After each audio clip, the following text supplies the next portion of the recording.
What's up mga kasignal ka satellite?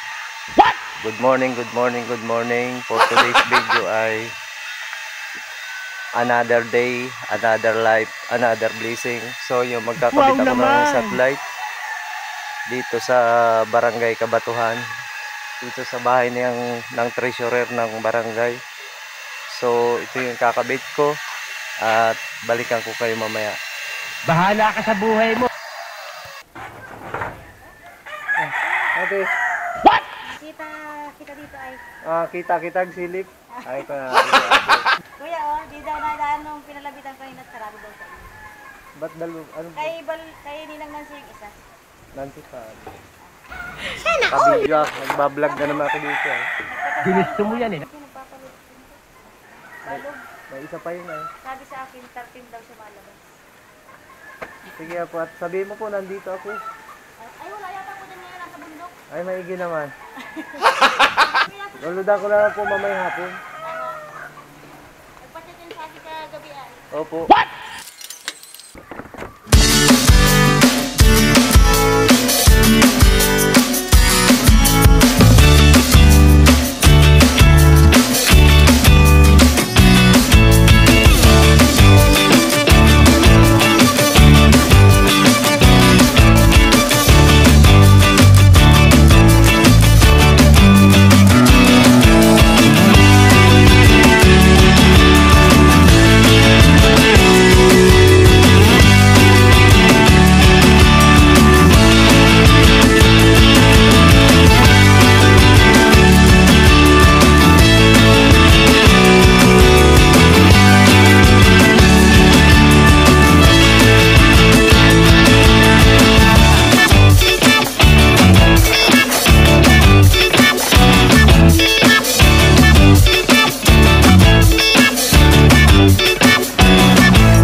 Yan mga kasatellite, goods na at malakas yung signal.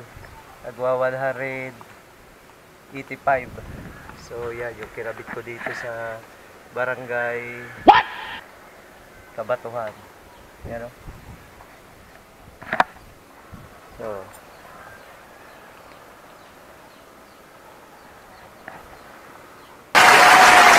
tatapusin mga ka-satellite at bababa na ako.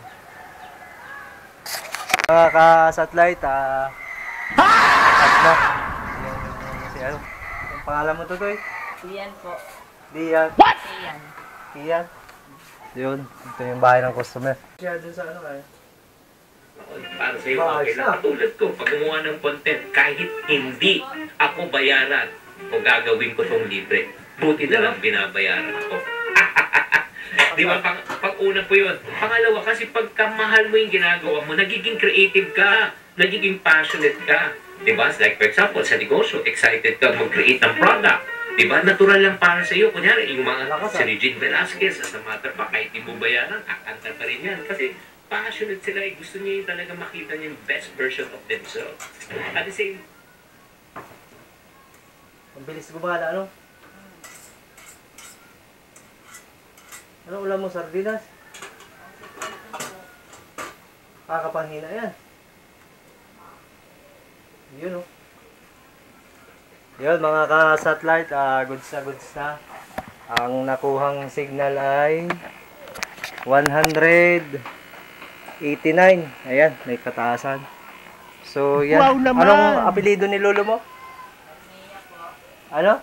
Almeya. Calnia. O, shout out sa kay Tris Calnia na nagpa-install ng satellite. So, hanggang dito na lang at mahanap yung mahal goods ko. na at alam na Kailangan this. balikan mo kung anong hilig mo.